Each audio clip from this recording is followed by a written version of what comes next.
What is up boys? Welcome dito sa RBN ko and sa episode 3 ng Wave I build natin. So, wala na akong ibang masabi. So, let's get straight to the point na. May tama yung makina ng Wave I natin. Wala pang isang buwan sa atin. So, ito, papakita ko muna sa inyo.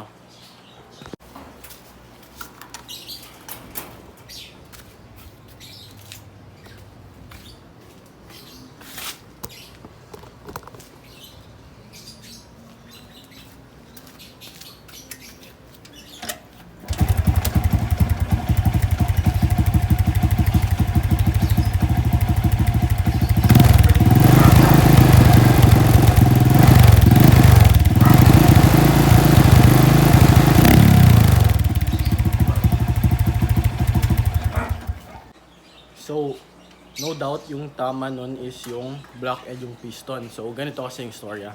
So, dinala sa shop yung motor para itono, edi in-adjust yung carb, yung valves, tsaka yung timing chain. Pero bumabalik at bumabalik pa rin yung ingay eh.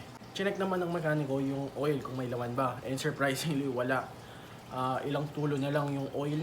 Edi nilagyan ng oil and nawala naman yung ingay na issue. Pero may dumating na bago, which is ayun nga, yung umuusok na. So nagtataka lang kami kung paano nangyari yun, eh bago yung block eh. Yung suspecha namin is pwedeng sabotahe or nakalimutan lang yung lagyan ng oil, pero napaka stupid move naman nun. Sa sabotahe naman, pwedeng sinabotahe kami or sinabotahe yung dating owner. Bakit namin nasabi yun? Kasi may isa pang issue na sa tire naman, may hiwa yung tire, both front and rear. So ito yung isang reason pa kung bakit namin nasabing sinabotahe yung motor. So ito, kita nyo ba yung hiwa? Imposibleng natural causes siya. Imposibleng pumutok and ang linis ng hiwa eh. Ayan o. And dito rin sa harap. Ito, sa harap.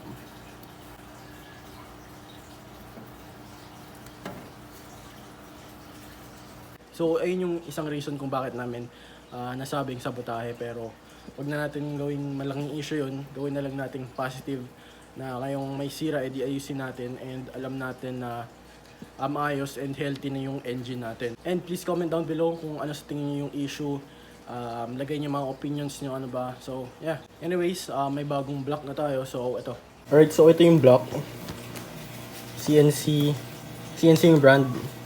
For Wave 125 and standard. Ito yung budget meal lang na CNC, hindi yung pang big time. So yung block kit nga pala to, set na. So block, piston rings, tapos yung gaskets.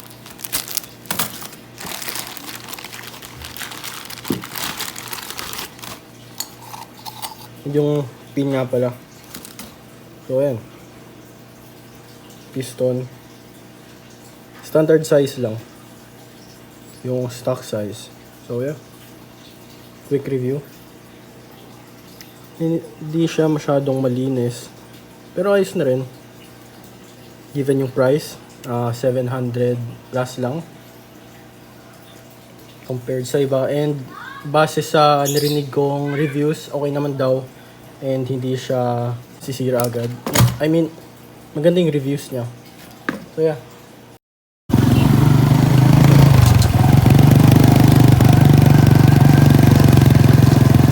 So papalitan na natin yung block.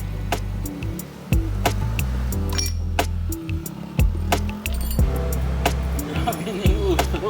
Ang baho pa naman.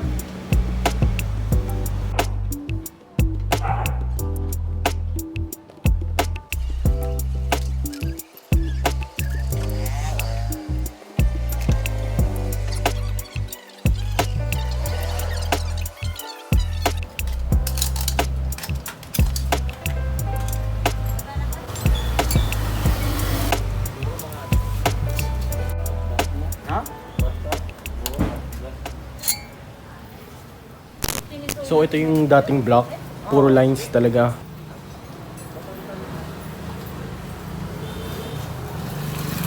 Sana nakita dito sa camera yung mga linya. Ito, yung piston, same condition din, puro gas-gas.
Hindi, uso kasi yan nun eh.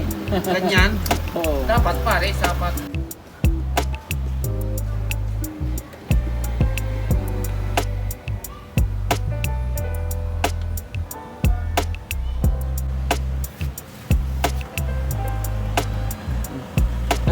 Kala ko mga...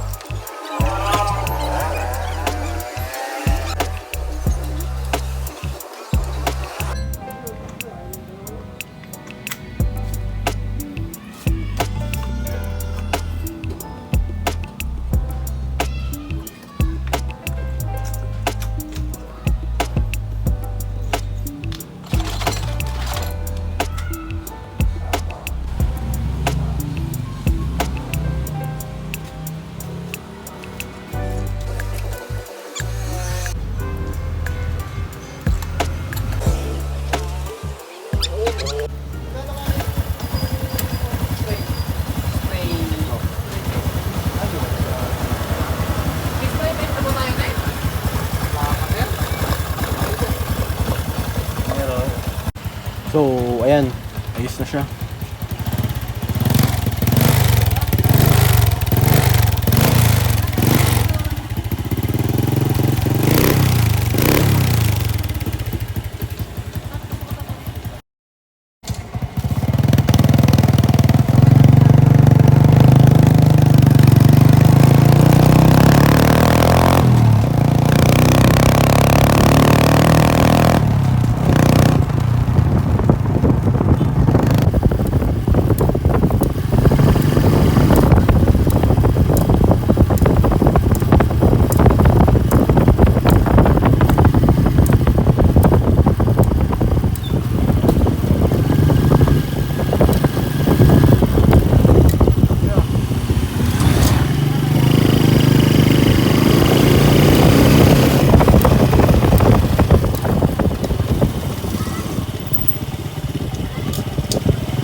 Right boys, so ilang araw na yung nakalipas since pinalit natin yung block kasi naging busy tayo ng onte dahil sa schoolworks and tsaka para i-test na rin yung motor or yung block.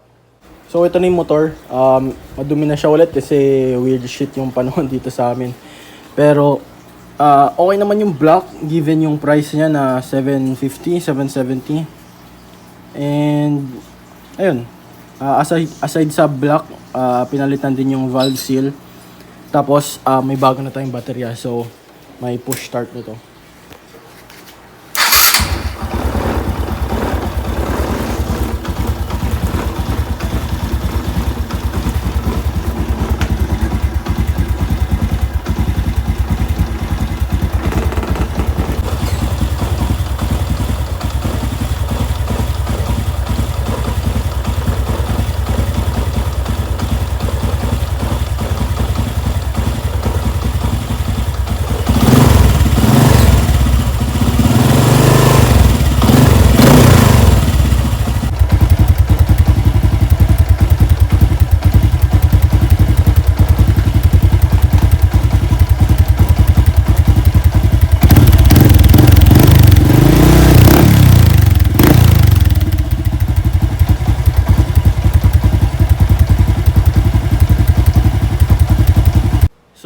yun, bakit nga ba tayo nag-stick pa rin sa stock size na block? Pwede naman tayo mag-upgrade ng either 54 or 57mm.